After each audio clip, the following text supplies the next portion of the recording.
25 years ago, my biological parents abandoned me. 25 years later, they came knocking, demanding my house and my car. With a little cunning, I managed to turn the tables on the whole scheming quartet. It was Monday morning when my supervisor told me a middle-aged woman was waiting for me in the reception area. I pushed open the door, thoroughly confused, to find a stranger standing there. A black sweater, pilled and worn, ill-fitting, sheer illusion tights, a shiny, fake leather jacket in a garish shade of fuchsia, and, inexplicably, a matching fake flower pinned to her chest. People dressed like this rarely, if ever, crossed my path.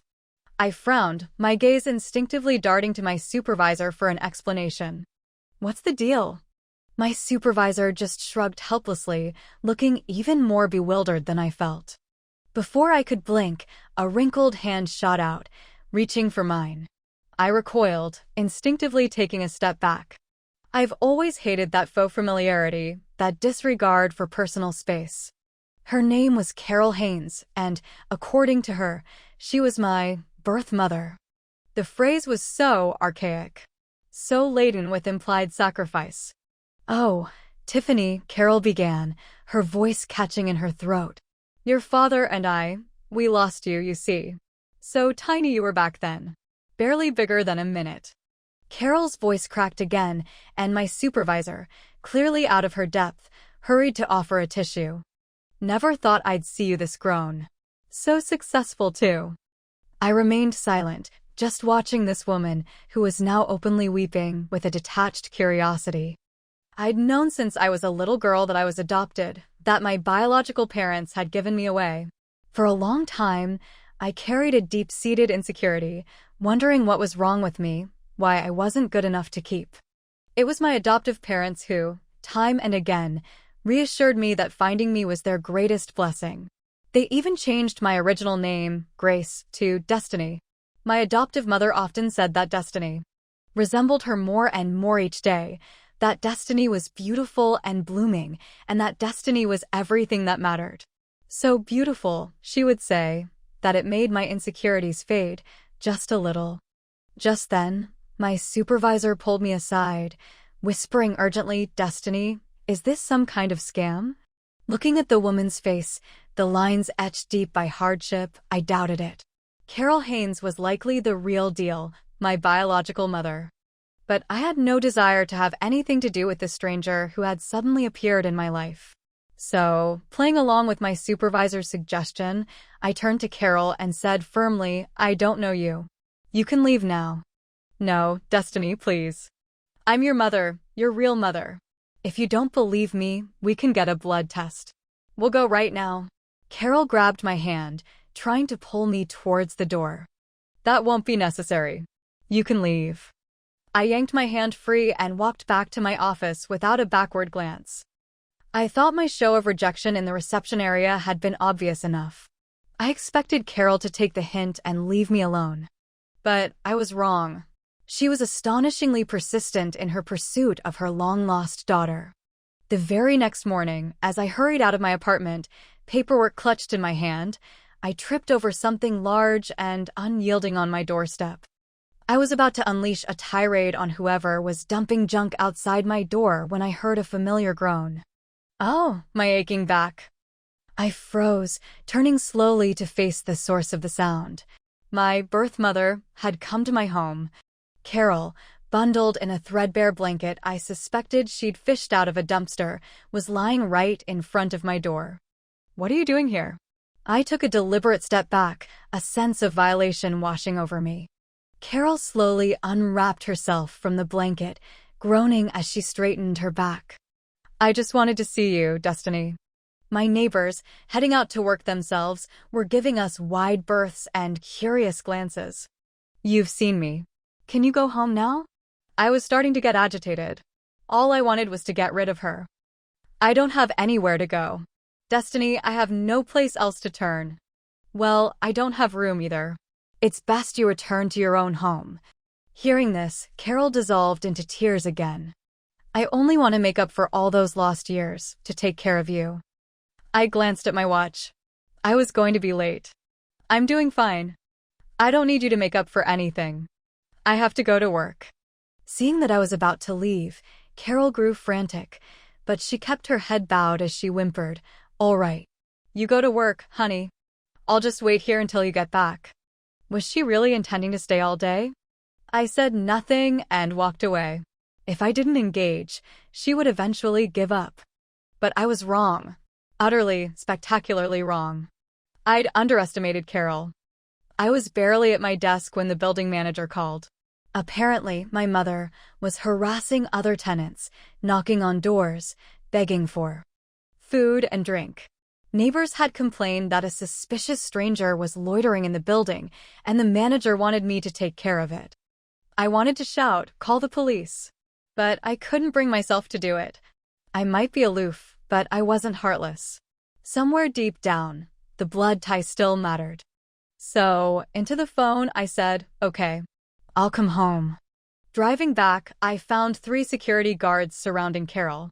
She was pleading with them, hands clasped together in supplication. But when she saw me, her face lit up as if I were a savior. She turned to the guards, her tone instantly shifting to triumphant indignation. "See? I told you my daughter lived here." Seeing the sheer, unadulterated glee on her face, I felt a pang of something akin to being used. Carol was now inside my apartment. Later, I would recognize this as a monumental mistake. I took her blaring, ancient cell phone from her and told her to call her family to come get her. But Carol snatched it back, claiming she had no family. She just wanted to see her long-lost daughter. Perhaps I was too naive, too inexperienced to deal with someone this brazen. I allowed Carol to stay for days. I had a major case drawing to a close and had no time to deal with Carol. I decided I would resolve the situation when the case was done. Someone like her, you couldn't yell at or hit or even reason with. She would just cling to you, and when you would try to reason with her or yell at her, she would cry, and when you would try to make her leave, she would declare that she had nowhere else to go. Even though Carol kept calling herself my birth mother, she was, to all intents and purposes, a complete stranger. Having a stranger living in my home made me more than a little nervous.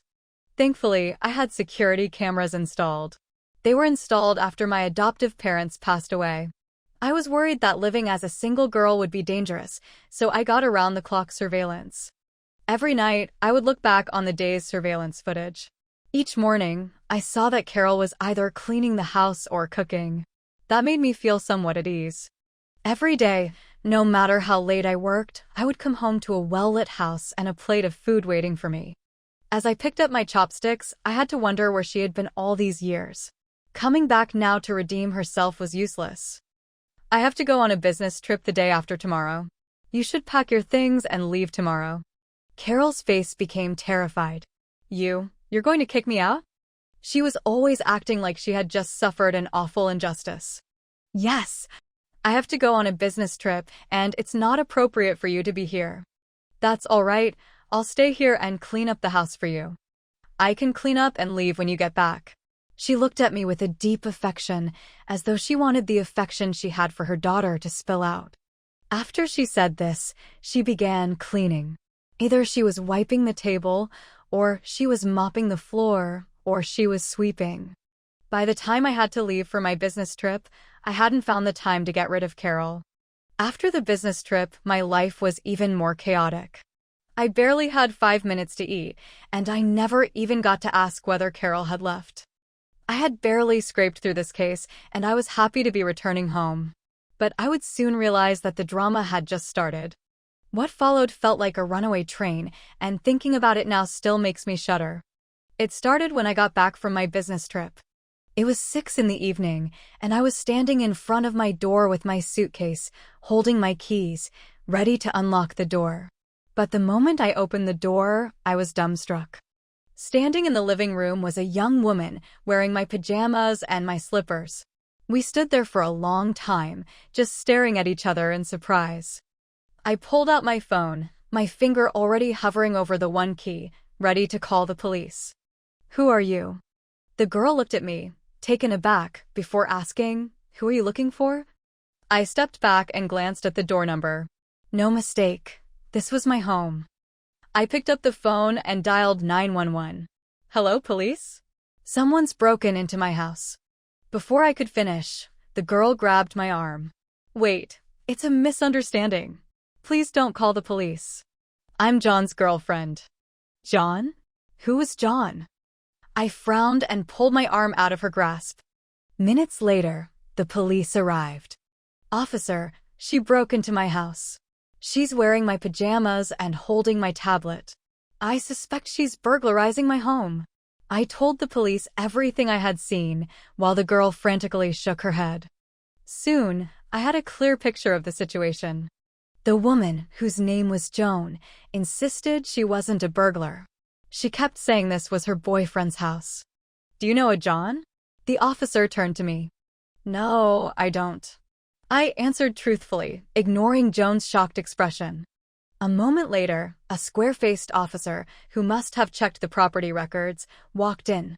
Miss, this house belongs to Destiny Hayes. It has nothing to do with a John. And Miss Hayes says she doesn't know him. Joan looked at the officer, and then at me, incredulous. That can't be right. John's mother let me in. I walked right through the front door. John's mother? It just struck me that I hadn't seen Carol since I walked in. Carol? I ventured. When Joan heard me say John's mother's name, she nodded enthusiastically. Yes, yes. Officer, you see? She knows John's mother. This is John's house. Her logic was definitely creative. Just then, Carol and the infamous John returned from grocery shopping. They looked panicked when they saw the police, and they quickly asked what was happening. After hearing the story, Carol sighed. She took the officer's hand and said, Officer, you've got it all wrong. This is my daughter's house. She's been busy lately, so I called my son and his girlfriend to come over to keep me company. I'm just getting old and want someone to talk to. The square-faced officer looked confused, but Miss Hayes's personal records state that her parents are deceased. Oh no, those were her adoptive parents. Carol pulled a DNA test from her purse. Look, this is a DNA test. I am her birth mother. A DNA test? I looked at Carol, bewildered. It turned out that, while I was away, Carol had used my hair and saliva from my toothbrush to perform a DNA test. Naturally, the results confirmed that we were related. I instantly felt used. Under police questioning, I pieced together what had likely happened.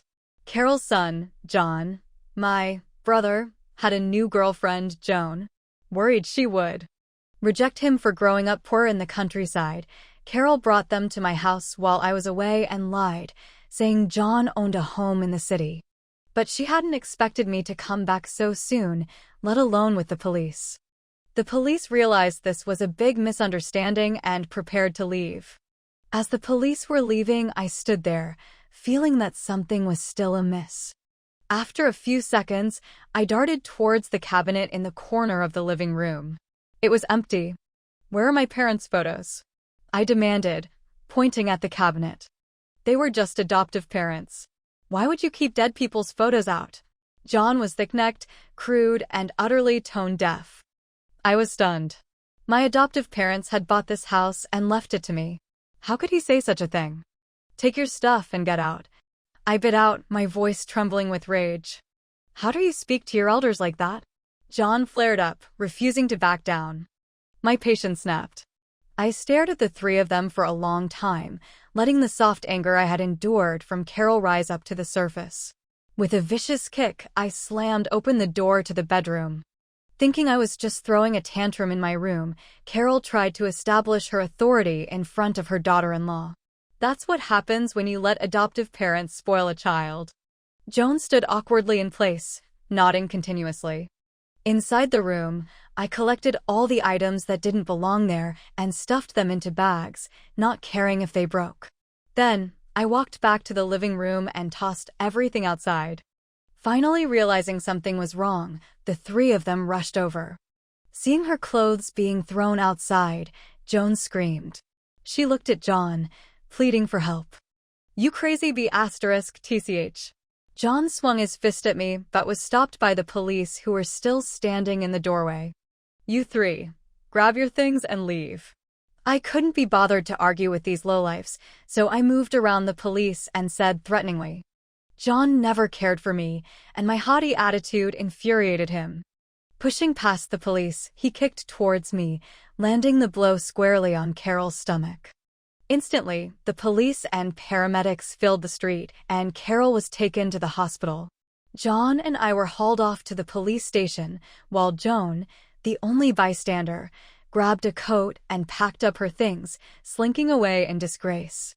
After giving my statement, I returned home to the wreckage. I didn't want to clean anything, so I simply opened the surveillance footage, curious to see how this family had managed to invade my home. But the contents of the video left me in shock. The video showed Carol diligently cooking and washing dishes. John, in the meantime, was lazing around with the remote, watching TV like a spoiled young master. Then I heard Carol say to John, "She's married. This house will be yours soon, won't it?" I stopped the surveillance video and paced around the room. Her behavior was strange, and every act of kindness was designed for a reason. Should I take the video to the police? They wouldn't take it. After all, there was no criminal act, and it was just a family matter. Should I question those two? It probably wouldn't work. With Carol's shrewish nature, she'd probably tear me to shreds before I even got a word in. So, what should I do? As I was thinking, Carol called me and said that she wanted to see me in the hospital and apologize. After hanging up, my better judgment told me to leave that family alone, but I could no longer suppress my curiosity. I wanted to know what they were doing, how they were plotting against me, and how low these people could sink. More importantly, I wanted to take this scheming out of the shadows and bring it into the light so I could put an end to it. When I arrived at the hospital, Joan was tending to Carol, who was lying in bed, unable to get up. "Destiny, I'm so sorry," Carol said. "I didn't mean for you to react like that. I'll go back to my village and never bother you again." I was accustomed to her weepy demeanor, and I treated her with the same coldness as always. "Okay, I won't see you off." With that, I turned to leave. But I was stopped before I could even take a step. "Destiny." It was Joan. "Look at Auntie. It's not convenient for us to go back." "Then, how do you plan on getting back?" I truly couldn't understand. No matter how sick she was, couldn't she take a car back? "Can you give us a ride? We're out of money, and we have a lot of luggage." "I'll call a car. You can go back yourselves." "Sister, Auntie wants to do this for you. Please, can you personally drive us back? We don't know how to get around." Looking at Joan's sincere face, I agreed. I wanted to know what this birth mother was capable of. After I made the commitment, Joan turned back and exchanged a smile with Carol. The next morning, I called a male colleague named William Lowe and prepared to drive Carol back. John and Joan wouldn't be coming, citing work. The moment we got in the car, Carol asked, "Why did you bring such a big bag?" Without looking at her, I laughed and said, "After dropping you off, I'm going hiking with a friend." The car twisted and turned through the countryside to a remote village. At the village entrance sat several old men. Their eyes lit up at the sight of the new car, and Carol straightened her back with a triumphant smile, despite having groaned from back pain. "Oh, Mrs. Haynes, is this your daughter-in-law?" As soon as I got out of the car, a fat man with an oily face stared at me lecherously. "This is my younger daughter, the one who went missing a few years ago. I found her." "Good fortune. Good fortune." The man's eyes roamed all over my body, a blatant gaze you'd never see from a colleague. "All right, now that you're home, I'll go." Seeing that I was leaving, Carol grabbed my arm. "Destiny, the road here is rough and it's getting dark. Why don't you leave first thing in the morning?" Before I could speak, I heard a roar from inside the house. "Worthless woman, you know you're coming back? Why don't you die out there?" Carol visibly flinched at the man's voice. It seemed Carol wasn't living a good life in this house. I parked the car outside, and Carol mumbled something inside. After a long time, she came out with a man. This man was dark-skinned and sturdy, and his features were similar to John's. There was no doubt that this was John's father, Richard Haynes. Or, rather, my birth father. "Are you the second girl?" Richard looked me up and down.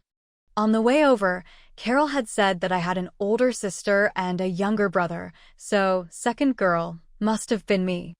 This car is yours? Even in the countryside, they could tell it was an expensive car. Perplexed, I listened to Richard continue. What's a girl doing driving such a nice car?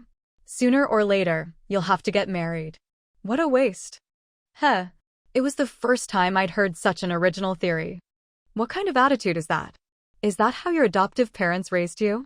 Richard, used to getting his way, wouldn't tolerate being crossed. You worry too much. Hearing this, Richard raised his arm, ready to strike. I was now glad that they had abandoned me. Seeing that Richard was about to hit me, Carol stopped him, blinking her eyes and acting as a peacemaker. The child just came back after a long time. She's tired. Let's call William for dinner. After saying that, Richard glanced at Carol and went in angrily. Dinner went very poorly. I barely had a bite, so I found a room and went in. After locking the door, I propped a chair against it. The Haynes family was on the move. Before going to sleep, I feared that my phone would run out of battery. I found a place with a socket, set the brightness to the lowest setting, and made a video call to William. Something happened? Then, William gave me a perverted expression. Yeah. Seeing my serious expression, William straightened up. I'm afraid something will happen tonight. The video will always be on. If there's something wrong, I'll immediately record the screen and call the police. After saying that, I sent William my location. William and I had been colleagues for many years, but he was always the first to stand in front of me when something happened. Seeing this, William became deadly serious. I hope I'm overthinking this. I'll explain it to you later. I charged my phone, pointed the camera at the room, and curled up with the bear spray. As it approached midnight, my eyelids were drooping. But William, in the video, was energetic, afraid of missing every frame. William must have thought this was a porno. Just as I was dozing off, I heard rustling outside. Squeak. The windows suddenly opened. I quickly covered the phone's brightness with a piece of cloth and perked up. Then, a head poked in from the window and then crept to my bed. As he mumbled excuses to himself, he lifted the blanket, ready to pounce. I immediately took out the bear spray and stunned him. I wasn't sure that was enough, so I shocked him a few more times and pulled the flashlight out of my hiking bag. After getting used to the light, I finally saw the scene before me. A naked man, wearing only some briefs, lay motionless on the bed, with a washcloth in his hand. Looking closer, those briefs even had holes. This scene was disgusting. I was about to throw up everything I had eaten. It was William Shaw, the guy the Hayneses invited for dinner. This guy was the village accountant. He was in his 30s and wore glasses. He seemed like an educated man. But he couldn't keep his hands to himself. He was always trying to take advantage of me at dinner. I wasn't having that. I confronted this man a few times, but he was being stubborn and would even take a step further, greedily reaching out to touch my leg. Without a moment's hesitation, I dumped my glass of ice water on William's head, reminding him to watch his manners. Carol quickly gave William a towel and scolded me for being rude. What are you doing? I think he's a little out of it. After saying that, I put down my glass, but Carol stopped me. William likes you. He's young and promising, and you're not getting any younger. It's time for you to find a husband. Were they trying to get me to come home just so they could set me up with this disgusting man? I was dumbfounded. Carol chimed in, saying that William was good and had no kids. If I followed him, I would be closer to my mother's home. Their plan was to unite the two of us. You look like that, and you want to set me up for a blind date? I said unceremoniously, ignoring the face of William. It's time for a man and a woman to marry. Haven't you heard about parents' orders and matchmakers' words? I think all those years of school were wasted. Richard looked righteous, making me laugh a little. They hadn't cared for me for more than 20 years, but they wanted to arrange a marriage. I probably knew their plot. Let me marry Shaw so they could easily live in that house. Carol kept going, saying how good William was and how I would never suffer if I followed him. I didn't have an appetite, so I threw down the words, since it's so good, why don't you remarry? Then I went back to my room. After that came the window entry. I turned on all the lights in the room. Before me, the man was naked and holding a cloth. I suspected it was a tranquilizer, so I took a few photos of the cloth with my phone and sealed it in a plastic bag. I was going to use a rope to tie Shaw to the chair, but I had to wonder how many turns my life had taken. I was going to tie Shaw tightly to the chair. Looking back on the experience, there was my real mother sleeping on the floor, or the brother and sister wearing my pajamas, scheming to take my house. As I was gathering evidence, it was getting light, and I heard footsteps outside. Before I could open the door, William had called the police. At this time, there was frantic knocking on the door, as though someone was full of rage. I looked out the window and saw a woman who looked like Carol. Since I knew the police were coming, I opened the door. Then, she slapped me in the face. Instantly, my face grew hot. This was quite the gift. Without a word, I slapped this woman, then slammed the door and wouldn't open it again, no matter how much she knocked. From the woman cursing, I learned that this woman might be my sister. So, it was you that ruined Mom's life? Mom, why are you back from the outside? Carol and Richard had spent the night outside. Putting aside her shrewish nature, Richard was a caring child and was very concerned about Carol. I'm fine, Carol said. Humph. That's what you get. Destiny, are you up? Come open the door. With that, Richard smashed the door handle and kicked the door open. The three people standing at the door were stunned as they looked at the naked man who was tied to a chair. Her shout was what made my head shoot up, and I quickly made my way out of the living room. I could already sense what was going to happen. I wasn't going to stop it either. Whatever happens, happens. My aunt, Carol, was the one who said I was always causing trouble, so if something was to happen, it would be on her. Not me. Carol was the first to react, and she hurriedly went over to untie Shaw. Hey, don't move. This is a rapist. If you dare untie him, you're an accomplice. I immediately shouted at Carol. When Carol heard the words rapist, she panicked. No, it must be a misunderstanding. There's no way this can be, can it? It can't happen, can it? Shaw kept nodding, as if to show that it wasn't him, but the words didn't match his naked body. I can't take this. Richard pushed me away and prepared to untie Shaw. Wait a second. The cop reached out a hand to stop him. This person broke into my room. I shouted to the police officer. An accident. A mistake. They're just planning to meet. The couple stopped talking, making you want to guess what was going on. Is there anyone who's had a blind date while looking like this? I said. At this time, the socks had been taken out of Shaw's mouth. He took a look at Richard and Carol, looked at the cop, and said, I've been with Destiny for a long time, and she's been telling me what to do. She asked me to go to the bedroom, but she didn't want me to enter. The couple then apologized to a man, making me feel uneasy. The situation has gotten out of hand, and if those two were to hear anything, I would not know what to do. I would just let the two of them do whatever they want to do, and it wouldn't matter to me. Everyone knows my good character, right? The couple said, if you and your wife have any problems, just come and tell us. We can sort it out. What the hell are you talking about? How do you know about that? I'm the one who gave that money, didn't I? What the hell are you talking about? If you have any problems, just come and tell me. Shaw gave me a warning, and he asked for a few more. When I heard it, I realized how dumb Shaw was. Since he was asking for death, then he would just have to do whatever he wanted to do. I did not care whether this world was right or wrong, and I didn't think it mattered to the man who was in trouble. Okay, let's talk to him in the station. After the policeman finished, he grabbed Shaw and dragged him off. No way, I can't be going to the police station. What about the side? What about that side? What about that? That's fine. I'm a man of character. I'm not like you dirty animal. How can you be like that? With that, the two men were rolling on the ground and punching and kicking each other. Beast! Beast!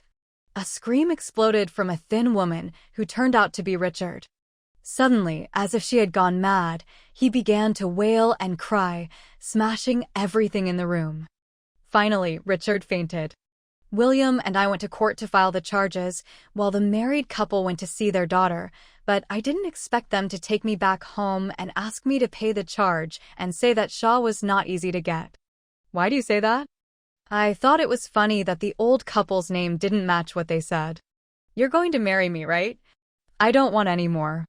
Richard said, I don't think it will work. I'm just telling you that now. I don't want to see that person at all. I want that child back, and that's it. I said, all right then. As soon as I went back to court, Shaw wanted to withdraw the charge. Richard said, if you're not coming back, I'm going to take you back. I can't believe you two would do that, Carol said, covering his face with her hand. I just closed the door, and now she's going to go to prison. Okay, I was going to see you now, but there were already no more words. So I'm turning around to see what you're planning to do. Carol said, daughter, you can't say that. You can't say that about your own mother. How can you be so cruel? Before Carol finished, I closed the door again. William walked around the neighborhood looking for me, and he asked, do you know why? I shook my head. No. William did not care if I wanted to listen, and he talked to me about Carol's plan. What? I asked with a look of surprise. William would often take me to the security office and say that he was protecting me so that no more wolves would attack me. Later, I heard that the police and the people in the area where Richard lived could not be contacted. Carol's name was not very familiar, and the house was not at her. After her daughter was missing, she could do nothing but depend on her son, Richard. The old couple was infamous, and Richard was mad at them. Since Shaw had a lot of friends, it was going to be Richard's place. I thought it was great that I was given away. It was truly my blessing. I could rest well, then I could go to school and get a job that let me work 8 hours a day and make a lot of money. William would walk around and always said that I needed him, so I was in danger. Later, I heard that Joan was pregnant. Since there wasn't enough evidence, Richard's case did not involve the couple, but the front of their house was always covered in blood. Since the old couple's names were already stinky, they could no longer live in the area. So they had to move to the city. Joan had a child, and the most important thing to get married was to have a house. And they believed that I was going to get their house. Joan and Richard split up, and Richard was gone. Richard and Carol had no contact with each other, so it felt like they were in a relationship. I thought that this was a good situation, and I felt that what had happened to me had really turned around, so my life was improving and I could say the things that I didn't like. Then I smiled. But now I couldn't sleep,